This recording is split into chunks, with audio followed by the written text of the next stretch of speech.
function deteriorates. Literally, our brain shrinks down when our hormone levels are low. Our muscles shrink down as we age with the loss of our hormones.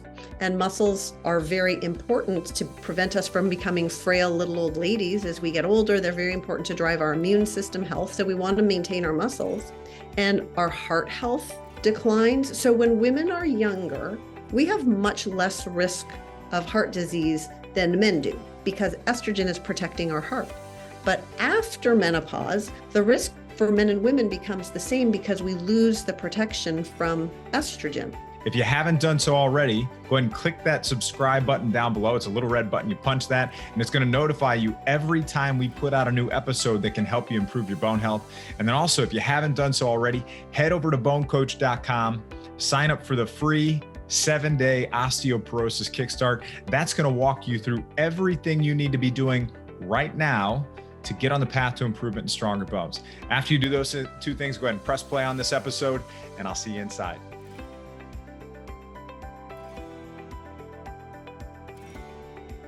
Welcome to this episode of the Bone Coach Show. Joining us today to explore hormones, bioidentical hormone replacement therapy, cortisol, and even the connection between low T and bone health is Dr. Deb Matthew. Dr. Deb Matthew is the Happy Hormones Doctor, a best-selling author, international speaker, educator, wife, and mom of 4 boys. After suffering for years with fatigue and irritability due to hormone imbalances, her quest to resolve her personal health led her to change everything about her practice of medicine. She's been featured on national podcasts, radio, and broadcast shows, including NBC, ABC, CBS, and Fox. Dr. Deb, it is great to have you here today. Hey, it's so good to be here. Yeah, I'm looking forward to this conversation. Now, let's talk about your background, how you got into the field of helping people with hormone health and really optimizing their health and their lives through bioidentical hormone replacement therapy and all the other things that you do. Yeah, well, I started out my career as a regular old doctor, but I didn't feel good. I used to be tired all the time. Napping was my favorite hobby. And I used to be cold all the time. I live in North Carolina, but I would take a sweater even in the summer everywhere I went because the air conditioning in the movie theaters and the restaurants would just leave me shivering. And I was always struggling with my weight. And I didn't really understand what was going on. And then things got worse. I started to get really irritable and I was just shrieking at my kids for the littlest things. And I felt like such a guilty mom. And it was my poor husband who kind of bore the brunt of my Wicked Witch of the West impersonation. And I'm really lucky that he was a patient guy because I wasn't always so nice. And I knew that something wasn't right. I knew that how I was feeling and how I was behaving wasn't normal, but nothing in my medical training helped me understand what was going on. It was so confusing. And one day he came home with a book that he suggested that I might want to read. And it was a book about women's hormones written by Suzanne Summers, right? You remember Chrissy Snow from Three's Company, and she had the Thigh Master. And you can just imagine, right? Doctors don't want to get their medical information from celebrities. Like, I didn't want to read the book. I thought he was nuts, but I didn't know what else to do. And so I read the book, and honestly, that book has changed my whole life. Because when I read the stories in the book about women who were just like me and how much better they felt when they got their hormones in balance, it allowed me to open my mind and really understand what was wrong, because I had hypothyroidism. I knew that. It took 10 years of symptoms before the doctors finally diagnosed it and did the right tests. And then I was already at this point on thyroid replacement medicine for 10 years. My labs were normal, but it wasn't making me feel normal. And now I was entering into perimenopause, the time before menopause. And that was making my female hormones shift. And so it was making me really irritable, and I wasn't sleeping well, and I didn't feel like myself. So now that I understood, I was able to get the help that I needed to get my hormones balanced. I got my energy back. My kids got their mom back. My husband got his wife back. I got my life back, but I couldn't go back to just writing prescriptions all day long because that just didn't make sense anymore. It didn't feel right. So I completely retired from what I was doing. That was back in 2006. And I retrained. And ever since then, I've been helping men and women get their hormones balanced so that they can get well, get off a lot of those prescription drugs and love the way they feel. I love that. What is hormone balancing? Let's talk about that, because people may hear that and they're wondering, well, how do you balance hormones? Like what does that actually look like? Yeah. Okay. So hormones are chemical messengers. They go through our bloodstream and they tell our body what to do. So if you don't have the right amount of the different hormones, your body gets the wrong messages and then you don't feel good. Medical doctor, what we are trained to do is we are trained to treat diseases. So if you have a hormonal disease, if you have diabetes, if you have hypothyroidism, like there's certain diseases that we're trained to deal with. But if the problem is that your hormones are somewhere in the normal range, but they're not making you feel right, there's things we can do to make it better. So as an example, some of the hormones have equal and opposite actions. So if one of them is at the high end of the normal range and the other one is at the low end of the normal range, technically they're both normal. But because they're out of balance, you don't feel great. And so one example of this, for example, is estrogen and progesterone, which are two of the female hormones. Estrogen causes you to retain fluid. Progesterone is like a natural diuretic, helps you lose fluid. And so if you have too much estrogen compared with progesterone, you retain fluid, you're all puffy and you don't feel good. So that's just one example. That's great. Well, actually, do you want to give a couple other examples? I mean, that's Yeah, probably sure. really helpful for people. Yeah. Okay. So another example, which was my problem with thyroid, is our thyroid gland, which sits in our neck, makes a thyroid hormone called T4. It goes around and around in our bloodstream, but it doesn't really do anything. When it gets into your tissues, you have to be able to activate it into T3. That's the one that your body really needs. And so if you have T4, whether it's from your thyroid gland or whether you're like me and you have to take a pill that has the T4 in it, but if you can't activate it into the T3, then you don't feel that thyroid. So you have all the symptoms of low thyroid, but your lab tests are going to look okay. So it's an imbalance that kind of falls through the cracks in our medical system. So when our hormones aren't doing the right thing, there are a lot of symptoms that people can experience. Hormones impact our energy level, so we can feel tired. They impact our quality of sleep. So we don't sleep soundly through the night. A lot of times people will wake up like at 2 a.m. and 4 a.m. and you're just sort of staring at the ceiling and hard to fall back asleep again. A lot of times the hormones affect our mood. They impact how we feel on the inside, how we relate to other people, how we react to the world around us. And so the most common thing that I hear when people come to see me is, I just don't feel like myself. I just want to feel like me again. I just want to feel normal. And if you go to your doctor and you try that, like, I just don't feel like myself, something is wrong, I don't feel right, that's got Prozac written all over it, right? What we're trained to do in medical school is to write prescriptions. And so if you don't feel good, what we have to treat you with are antidepressants and anxiety pills and sleeping pills. But if it's a hormone imbalance, then those pills aren't really going to fix the problem. They won't work all the way and get you feeling all the way back to yourself again. So that's maybe just the traditional route. So somebody goes that route and they may end up with a prescription for Prozac or something like that. But what if they go the route toward you? Like, what does that route look like? So what we do is if somebody comes in, we want to take a really thorough history, because hormones affect all different parts of you. They affect how your gut works and how your brain is working and your muscles and your bones and, so many different parts of you. So I think a lot of times when you go to the doctor, you've got one doctor for your digestive health and you've got your gynecologist for your female parts and your dermatologist for your skin. But a lot of times those things are interconnected. So we want to look at the big picture to really understand how people are feeling and try to connect the dots between symptoms that might go together. And then we want to measure hormone levels, because we can actually see where you stand. And it's not enough to know that they're in the normal range. So let me give an example. If you are menopausal and your ovaries are no longer making estrogen, progesterone, testosterone, those are the three that comes from the ovaries. Common symptoms that you can experience is hot flashes and night sweats. And if that's happening, you probably know that it has something to do with your hormones and menopause. But other common symptoms are brain symptoms, like you can't remember why you walked in the room or where you left your car keys or what's that guy's name again, or that word that you want to say, it's like right on the tip of your tongue, but you just can't quite find it. And, when you're 16 and you can't remember the word that you want to say, you'll just laugh about it. But, as we get a little older, it's not so funny anymore. And you can't help but worry that these are the early signs of dementia. So estrogen, especially, but all of these hormones together are very important for brain health. So the hot flashes, the brain function, the memory, the mood, the sleep, all of these things are really common issues. And another one is pelvic health, like vaginal dryness, leaking urine, painful sex, low libido. That's a very common complaint that women have as they go through menopause. But these are things that are imminently fixable. And so you don't have to put up with feeling that way. But so we look at all of these different symptoms. We measure your hormone levels.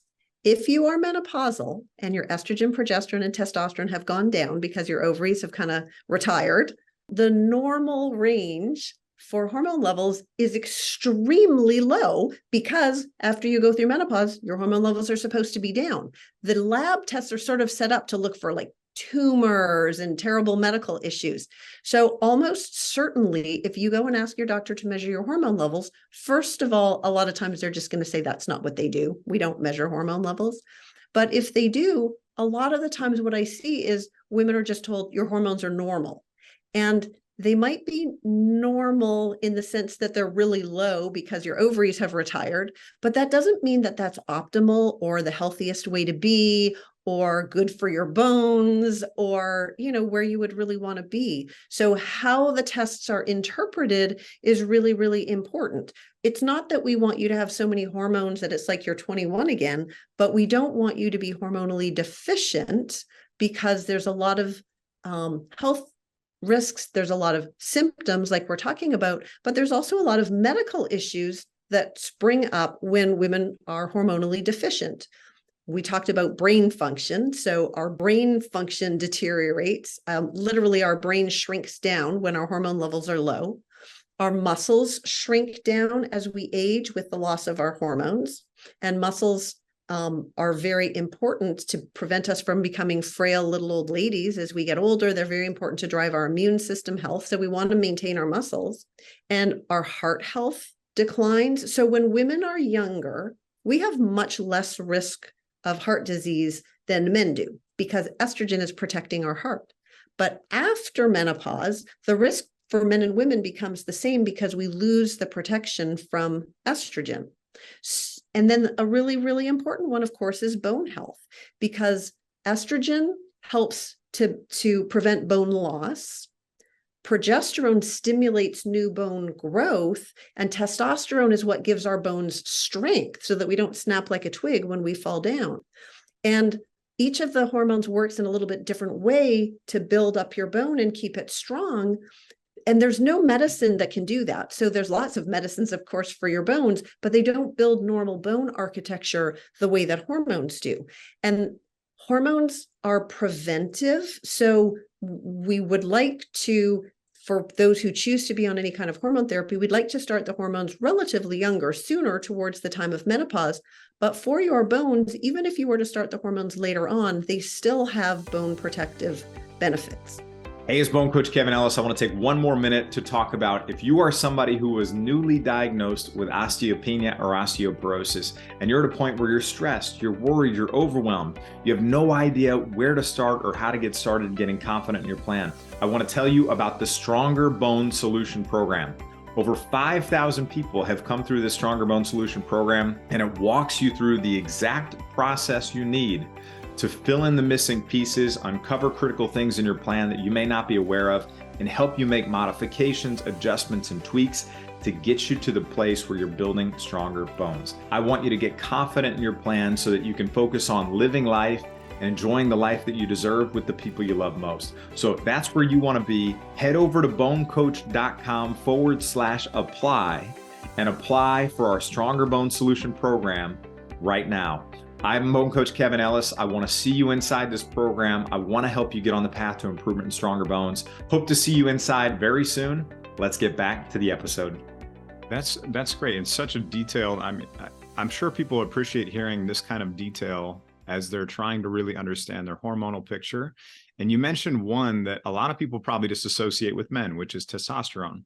So it plays an important role in women's health, but also in men's health. Can you talk about men's health also? Because I'm sure people listening have spouses, partners, significant others who are probably affected by this. Okay. Yeah. Okay. So we think about osteoporosis or bone health in general so much more in women than we think about it for men. And part of the reason is, men are, they have more dense bones to start with. So it takes more bone loss to really cause a problem. They have more muscle mass to start with, and then muscle mass decreases naturally as we age.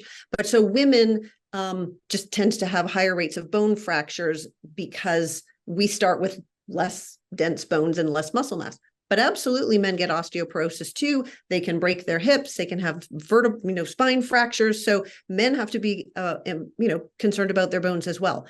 And for men, testosterone and estrogen are also very important for keeping their bones strong, just like for women. So we're going to talk about testosterone, but men actually need estrogen for their bones as well.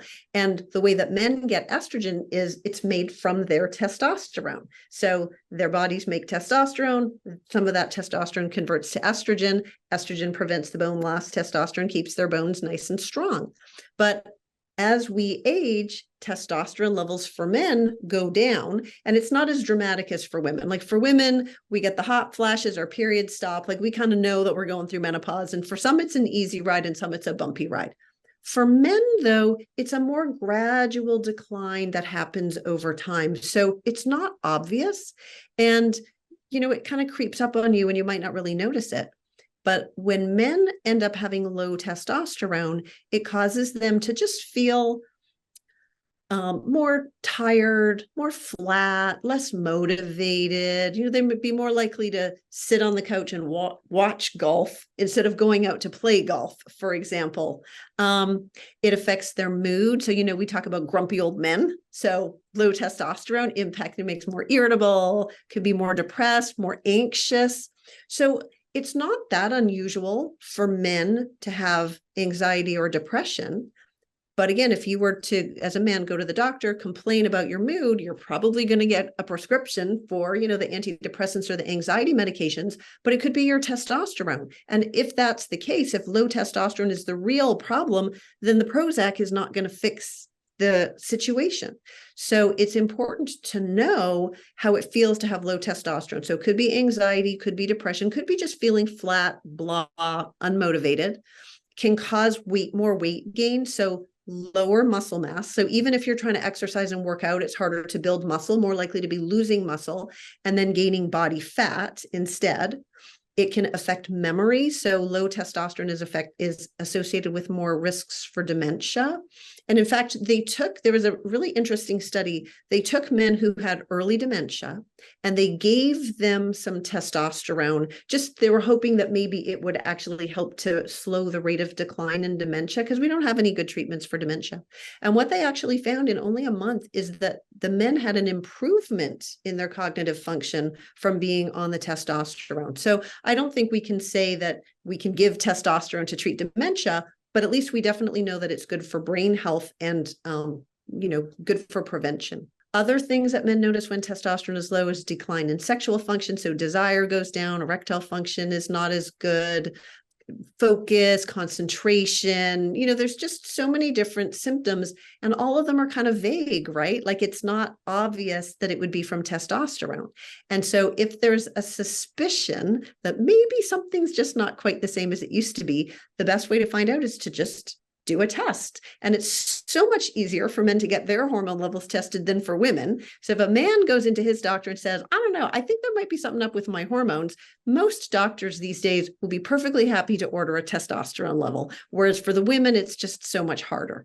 But for men, testosterone is important for bone health. And we're seeing more and more low testosterone levels in younger and younger men. It used to be something that happened, when men are in their 60s and 70s. I'm seeing men in their 20s in my office with low testosterone.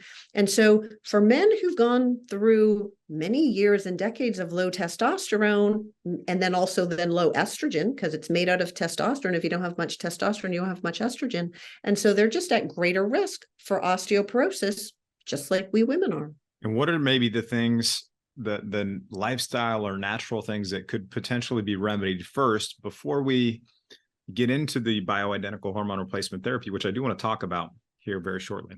Okay. There's a lot of things that are really important for hormone health. And the good news is it's the same for men and for women. And the first thing is to do our best to try to manage stress in a healthy way. When we are stressed, cortisol goes up. That's our stress hormone. And cortisol helps us cope with stress, which is great in the short term.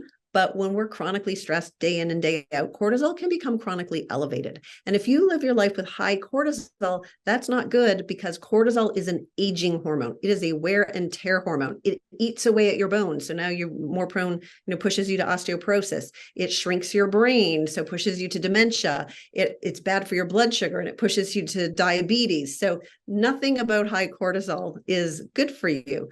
And then it causes the belly fat, right? We all hate that belly fat. So when you have too much stress, cortisol goes up, not good for bone health or any kind of health. And the trick is not to not have stress. If that was possible, that would be awesome. But, the real trick is that it's not how much stress you have, it's how you allow the stress to affect you. So if you're a worrier, if you always jump to the worst case scenario, then you can take a bad situation or a stressful situation, you can just make it so much worse. Whereas if you can learn to do a better job at counting your blessings and being optimistic and feeling grateful, you can actually take that same amount of stress and protect yourself from some of the harmful effects of stress on your body. And so some of the really simple things that we can do is breathing exercises, simply breathing in and out, nice, deep, slow breaths. That lowers our cortisol and reduces our stress response. Gratitude, thinking of 3 things that you're grateful for. Your body, interestingly, can't feel grateful and fearful or bitter or angry at the same time. So thinking of 3 things that you're grateful for is a really great way to reduce stress. And the nice thing about all of these is they're easy, they're free, they don't require training, they don't require a lot of time, we can all do it. It's just a matter of being aware. So there's other things, yoga, walking, of course, right? All the things that we can do for stress. But lowering stress or protecting ourselves from stress is a really important thing for our hormones, because cortisol regulates all your other hormones. And so women going through menopause who have more stress and higher cortisol have more menopausal symptoms. And if we can take women who, are going through menopause, having the hot flashes and everything, there's a study that was done, took them to a spa for a week, pampered them, let their cortisol levels go down, and their hot flashes got better. So I think Blue Cross Blue Shield should let me write a prescription for a week at the spa in order to treat hot flashes, but I don't think that's going to work out. That would be amazing. Yeah. So lowering stress is a big one. Another really important one is exercise. The more physically active we are, of course, that's good for our muscles and our bones, right? But the more physically active we can be, the better it is for our hormones. And this is especially true for men who have low testosterone. Lifting weights, so resistance exercise, is one of the things that gives a boost in testosterone levels. And it does it more so for men than for women. So it's important for women too. But exercise is another important piece of it. And the third thing is our nutrition. And eating a whole foods diet is what really matters the most. Foods that don't come in packages with the labels. And is there anything really more confusing than what's the healthiest way to eat, right? There's vegans and there's carnivores and there's paleo and there's Mediterranean. It's like so exhausting. It's kind of like we get nutritional whiplash, on TV, on the doctors or one of those shows, somebody will be on Monday, some expert, and they'll say, oh no, eggs are bad, don't eat eggs. And then on Tuesday, somebody else is on and now eggs are good again. And then on Wednesday, it's something different. Like you don't even know what to think. It's hard to imagine that something that we all have to do every single day for all of humanity could become so confusing. But what's really important to hormones is whole foods, not the packaged processed foods. And it turns out that fat is actually important for hormones, because all of these hormones that we're talking about, the estrogen, the progesterone, the testosterone, the cortisol, they're all made out of cholesterol. So cholesterol is not a terrible thing. And the medicines that drive down cholesterol actually can interfere with our ability to produce our hormones if the cholesterol is driven down too low. But so we want the healthy fats in our diet. And that's the really important key. So if you were going to do one thing today as a result of this podcast, like make one change in your life, a really simple, easy thing that I would recommend is get an oil change. So look at whatever cooking oils you have and toss out the vegetable seed oils, the canola, the safflower, the corn oils, just chuck them or use them up and buy a different one next time. But replace them with extra virgin olive oil or avocado oil or coconut oil. These are healthy oils that will do good for your hormones, as opposed to the seed oils that are very inflammatory and can cause problems. So avocados are a great healthy fat, wild caught fish, nuts and seeds, and healthy fats actually are really good for your hormones. Such great actionable suggestions that Dr. Deb has just given us here. And now let's talk about bioidentical hormone replacement therapy, because that would be like the next step, right? So we address some of the lifestyle things after we do some testing. Yep. Now we're considering bioidentical hormone replacement therapy. How do I know if it's right for me? What does that look like? And is there a situation where I shouldn't do it and it's not right for me? Yeah. So just like we get nutritional whiplash because the experts can't all agree on what we should be eating, hormones is another one where we kind of get whiplash. When I was in medical school in the 90s, I was trained that all women should go on hormone replacement therapy when they go through menopause because it's going to protect their heart, their brain, and their bones. We knew this. And then in 2002, this great big study came out that said, whoa, stop the bus. Women are getting breast cancer. And as doctors, we want to help people. We don't want to be doing anything that's going to be causing harm. So we were horrified. And overnight, hormones went from the greatest thing since sliced bread to bad, dangerous, you're all going to die. We as the doctors were telling all of our patients, no, don't go on hormone therapy. So this was right around 2002. So anybody who went through menopause in the early 2000s, and it's still around today, but especially at that time, they were told no on the hormones, just tough it out, don't do it. And we thought we were doing the right thing, but it turns out we made a mistake. What we know now, so this was, 20 years ago, what we know now is that in the study, there were women who were on estrogen only, and then there were women who were on estrogen and progesterone in a combo pill. So this combo pill didn't actually have real progesterone in it. It had a synthetic chemical that was trying to mimic progesterone, but it wasn't the same thing. And that is what was associated with the increase in the risk for breast cancer. It was a very small increase in the risk. 8 more cases of breast cancer for every 10,000 women.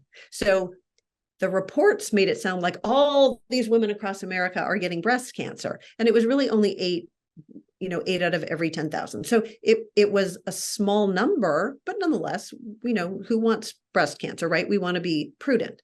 The other group of women got estrogen only, no progesterone. These are women who'd had a hysterectomy and they didn't have their uterus. And we were mainly using the progesterone to help prevent bleeding from the estrogen. So that they don't have a uterus, they didn't need the progesterone. Those women did not have an increase in the risk for breast cancer. So it was not estrogen that was increasing breast cancer risk, even though that's what everybody knows, that estrogen increases the risk for breast cancer, but that's a myth. It is not true. Estrogen does not cause breast cancer. It does not increase your risk for breast cancer. It was the drug form of progesterone. Well, now we have a natural form of progesterone that we can use that does not increase the risk for breast cancer. So for women who aren't feeling good, they've got painful sex, they can't remember why they walked in the room, their mood is all over the map, they're tired all the time, they can't lose weight, they're not sleeping, like they don't feel good and they don't feel like themselves anymore. There are ways that we can give you hormone replacement therapy that don't have the same risks as what we were doing with those synthetic pills in the past. The kind of hormones that I recommend are called bioidentical hormones. And what that simply means is they are an exact match to the hormones that your ovaries used to make. So at least in theory, your body can't tell the difference. Did they come from the pharmacy or did they come from your ovaries? It's the exact same thing. When we use the hormones that way, they have not been shown to increase the risk for breast cancer. And we can measure your levels. When you were on the synthetic pills, there's no blood test for that. So there's no way that we could measure to see if we had you on the right dose. but we can measure when you're on the bioidentical hormones. So first of all, we take a history and make sure that it even seems like your problem could be from hormones. We measure your levels because we only want to replace the hormones that you're deficient in. If you already have enough of something, there's no need to give you more. And we want to make sure that you're not having side effects. So whatever dose we start you on, we just want a low dose, see how you feel, and then we can adjust it. So you should just feel normal and you should not have side effects. So I can't promise that some of us are going to get breast cancer, whether we're on hormone replacement therapy or not. The reality is a lot of breast cancer is caused by toxins in the environment, not by genes and not by hormones. But being on bioidentical hormone replacement therapy does not statistically increase your chances for getting breast cancer. Now, there are some women who probably shouldn't be on estrogen and progesterone. If you actually have breast cancer right now and it's estrogen fed, then that's probably not the best idea for you. Or if you're somebody who maybe has a very strong family history and it makes you very nervous and worried, then maybe this isn't the best thing for you. Let's do all the other things to get you healthier and feeling better. And maybe you're not the right person for hormones. And sometimes if people have vaginal bleeding, if they're through menopause, their period's over, but now they're having bleeding going on, that's another reason. So the estrogen can make the bleeding worse. And so that needs to all be sorted out before you would ever think of any kind of hormone therapy. So the good news is hormone replacement therapy is always optional. You don't have to be on hormone therapy. But if you want to be on hormone therapy, it has a lot of really great benefits. And, one of the analogies that I really like, I have a gynecologist friend, and how he says it is, when we get over about 40 years old, I don't know if you've gone through this yet, Kevin, but what happens is you have to start holding the paper farther away so that you can see it because your eyesight changes. And it's not that we tell people, well, it's just normal for your vision to change over 40. You're not going to be able to read things anymore because your eyes don't work. What we do is we say, okay, well, here's these reading glasses. If you put the reading glasses on, then you can see and you can read and you can do all the things that you want to do. And I kind of think of bioidentical hormones the same way. You don't have to be on bioidentical hormones any more than you have to put your reading glasses on. But if you want to feel good, stay healthy, live life to the fullest, have less wrinkles, hormones have a whole lot of really great benefits. And for a lot of people, it makes a really big difference. Hey, it's Bone Coach Kevin Ellis. Thanks so much for tuning into this episode of the Bone Coach Show. If you're finding it helpful, please leave a positive rating and review. Hit that like button, subscribe to the podcast or the channel. That lets us help more people and reach and serve more people. And it also lets us know that this is helpful to you on your journey to better health and stronger bones. And then also, right down in the show notes, you can actually find a link to my free Bone Healthy Recipes Guide. That's going to give you access to some amazing and delicious recipes to support your journey to stronger bones. And then also, we have a link to my free Stronger Bones Masterclass in the show notes too. And that is the 3-step process that has helped people in over 1,500 cities around the world get confident in their plan for stronger bones. Over 110,000 people have taken part in this, and it's been really, really helpful for them. And I want you to have free access to it too. So add your name and email right down there in the show notes, get access to that free Stronger Bones Masterclass, and let's get you confident in your Stronger Bones plan today. And then maybe we can touch on the side for men also. When would bioidentical hormone replacement therapy not be right for men, or when would they consider it? Sure. Okay. So first of all hormone replacement therapy for men is bioidentical. It's only for women that we've used these synthetic drugs that caused all these problems and messed us up. But for men, if they're not feeling good, we do a blood test. We see if their testosterone level is low. And, and then we can try hormone replacement therapy. There are not a lot of contraindications or like reasons why a man shouldn't, but if they have prostate cancer, testosterone doesn't cause prostate cancer. But if you have prostate cancer right now, you're probably not a good candidate. There's been a lot of back and forth, more of this whiplash about whether testosterone is associated with heart disease. Now, we know that testosterone prevents heart disease in men. But the question is, if you're a man who has heart disease, will adding testosterone cause you to have worse problems? And it seems like the answer is no. But if you have heart disease, that would be a whole conversation that you would want to have with your doctor to just kind of go through the risks and the benefits of it. Sure. And maybe we can lay out for both women and men, what are the different forms when we actually talk about bioidentical hormone replacement therapy? What does that look like? Because there are creams, there are Okay, patches, there are pellets, all those kinds of things. sure.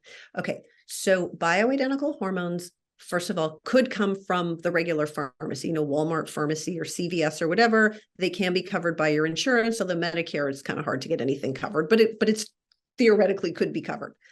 Even in the bioidentical forms, more and more bioidentical forms of hormones are becoming available because the pharmaceutical companies are getting the message. We as women don't want synthetic drugs. We want the natural stuff. So they're making more and more of it for us. So that's good. Estrogen comes as a pill.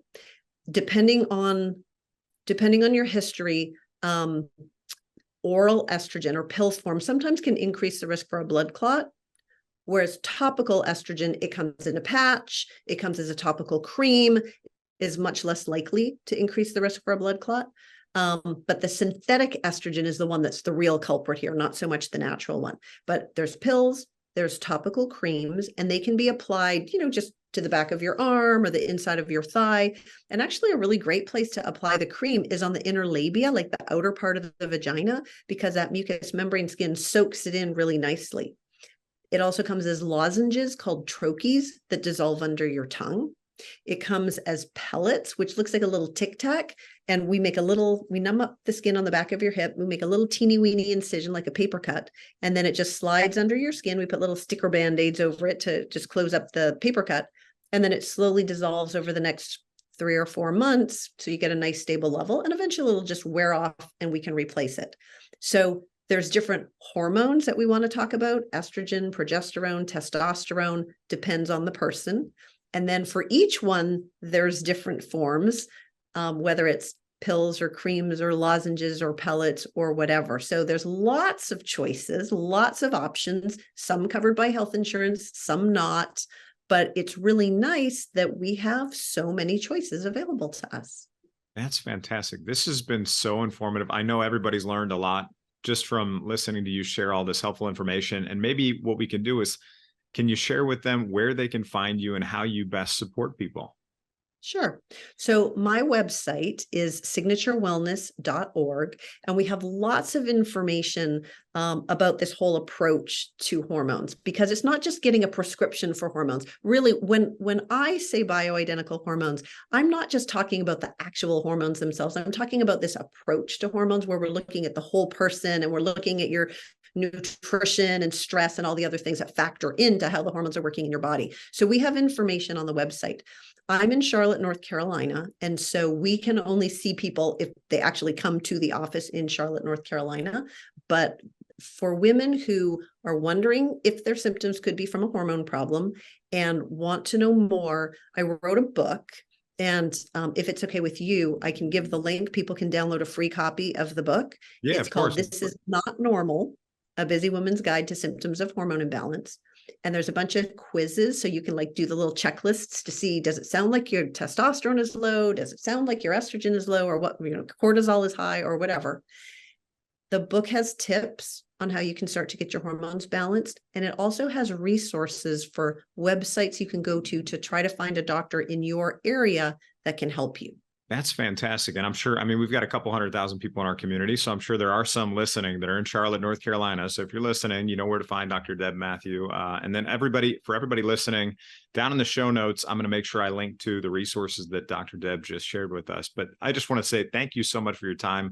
This was so informative. You gave some great actionable information. Any last things you want to share with our audience before we part ways and say hola to the next episode? Yeah, sure. So I guess what I would love to the message I'd love to leave you all with is, we all need to take responsibility for our own health. Your doctor does not have a pill that is going to fix you. You have so much power over your own health and wellness, and take hold of that. Take hold of all of this information, because it makes such a big difference. And living well is the best medicine. Absolutely. Love that message. And for everybody listening, I want to thank you again so much for taking the time. If you found it helpful, be sure to share this episode with people that were you know, or in your family, your friends that may be affected and want some extra information. And for everybody listening, you can find all the resources and show notes over at bonecoach.com. We'll see you in the next episode. Hey, it's BoneCoach Kevin Ellis. Hope you found that episode helpful and that you enjoyed it. Just one last reminder, if you haven't done so already, head over to bonecoach.com, sign up for your free 7-day osteoporosis kickstart. It's going to tell you everything you need to do to start getting on the path to improvement. Hope you found this helpful. I'm your BoneCoach Kevin Ellis. I'll see you soon.